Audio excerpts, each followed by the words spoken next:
उधर इंडिया गठबंधन seat sharing में उलझा, इधर मोदी ने शुरू कर दिया तीसरे कार्यकाल का काम। मंत्रियों की बुलाई बैठक और दिए 3 बड़े टास्क। कहा चुनाव से पहले मुझे चाहिए काम वाली रिपोर्ट।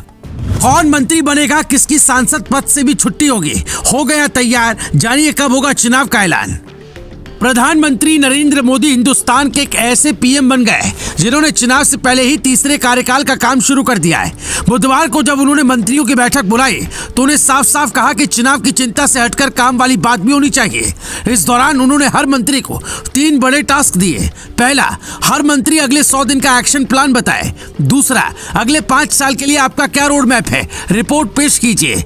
तीसरा, रिपोर्ट का मतलब ये नहीं कि मंत्री आप ही रहेंगे, अभी ये तय नहीं है कि कौन मंत्री रहेगा कौन नहीं।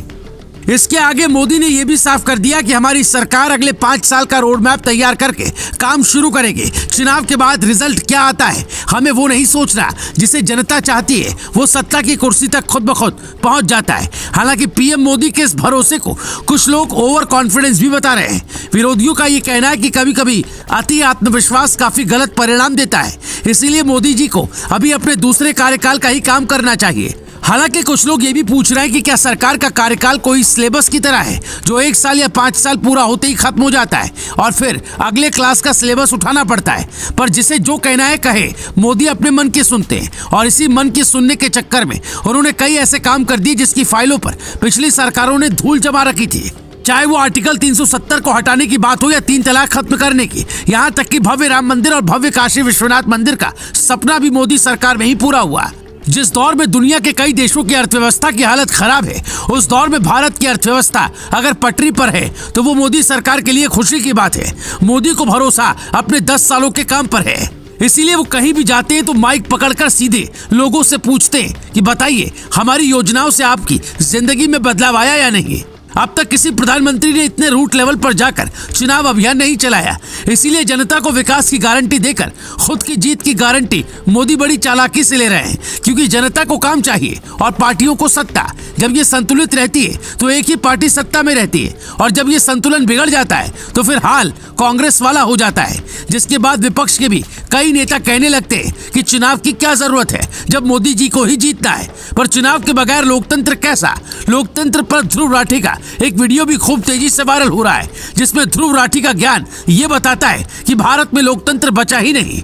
पर सच्चाई यह है कि भारत में लोकतंत्र था, है और रहेगा। किसी के कह देने मात्र से लोकतंत्र खत्म नहीं हो जाता। इसके लिए हमारे पूर्वजों ने कई दशकों लड़ाई लड़ी है, तब जाकर ये मिला है, और किसी में इतनी हिम्मत नहीं कि इसे खत्म कर सके, चाहे वो मोदी हो या राहुल गांधी। इसीलिए हर 5 साल में चुनाव आयोग अपने सुप्रीम पावर का इस्तेमाल करके चुनाव करवाता है। अभी भी आयोग के बड़े बड़े अधिकारी अलग अलग राज्यों का दौरा करना शुरू कर चुके हैं। सूत्र बताते हैं कि फरवरी के आखिर तक चुनाव आयोग के पास हर राज्य की रिपोर्ट पहुंच जाएगी और मध्य मार्च यानी 15 मार्च के बाद कभी भी चुनाव तारीखों का ऐलान हो सकता है। ज्यादा संभावना यही है कि 7 अप्रैल के बाद चुनाव की तारीख रखी जाए, क्योंकि 22 मार्च से 7 अप्रैल तक आईपीएल के पहले चरण के मैच होने हैं। अगर 2019 चुनाव का शेड्यूल देखें तो 10 मार्च 2019 दिन रविवार को चुनाव आयोग ने तारीखों का ऐलान किया था।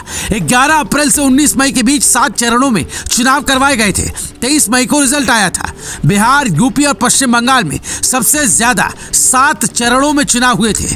हर बार एक जैसा ट्रेंड नहीं रहता, पर अगर यही ट्रेंड मानकर चले तो चुनावी तारीखों का ऐलान होने और आचार संहिता लगने में अब 10-15 दिन का ही वक्त बचा है, और इन 15 दिनों में ही असली खेल हो जाएगा। नेताओं के इधर उधर होने से लेकर सुर्खियों में रहने वाले बयान भी आपको खूब सुनाई देंगे। उसके बाद नेताओं का मेला आपके शहर और आपके दरवाजे तक लगेगा।